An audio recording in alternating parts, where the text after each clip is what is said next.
李心潔個人藝術展，糖不甩。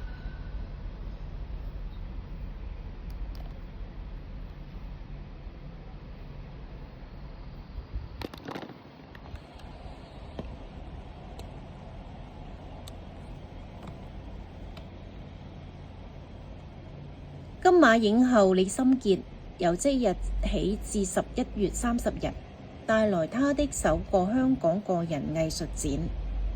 糖不甩》。此次展覽的名稱《糖不甩》由李心潔親自命名，透過家傳戶曉的甜點，將圓潤的糯米球化作可愛的圓形孩童臉譜。藝術家以港人熟悉的地道小食為靈感，巧妙地將菠蘿包、薑汁撞奶、碗仔翅等經典甜品與街頭美食轉化為充滿情感的20幅全新畫作，背後亦藏着李心潔對香港生活的熱愛與態度。他們的圓形構圖不僅象徵着團圓與完整的美好寓意，也與糖不甩圓潤的糯米球主題標語遙相呼應。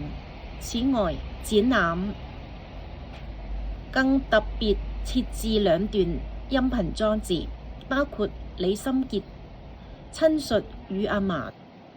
的故事，以及4幅從台北過展來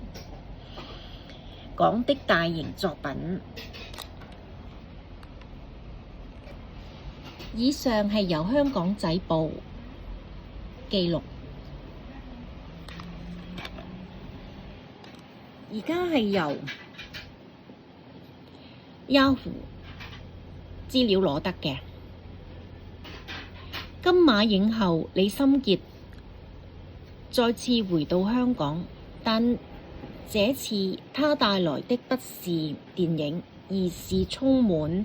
溫度的藝術作品。金馬影后李心潔首次香港個人藝術展《糖不甩》，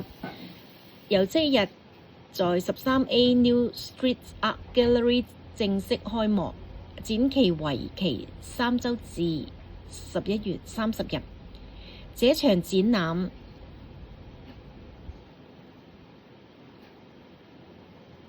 對李心潔而言意義深遠，距離她2007年離開香港已經過了18個年頭。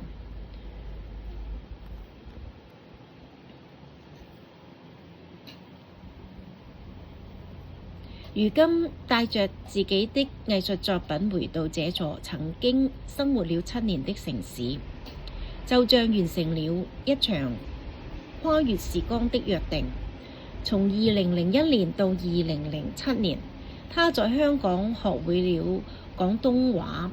更深深愛上這座城市的每一個細節。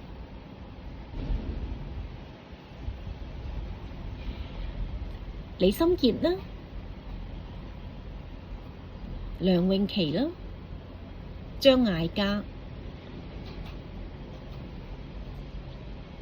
展覽嘅中文名稱《糖不甩》，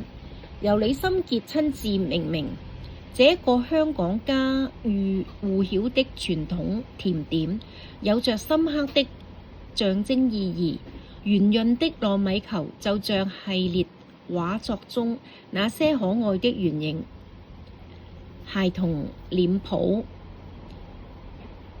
而黏在表面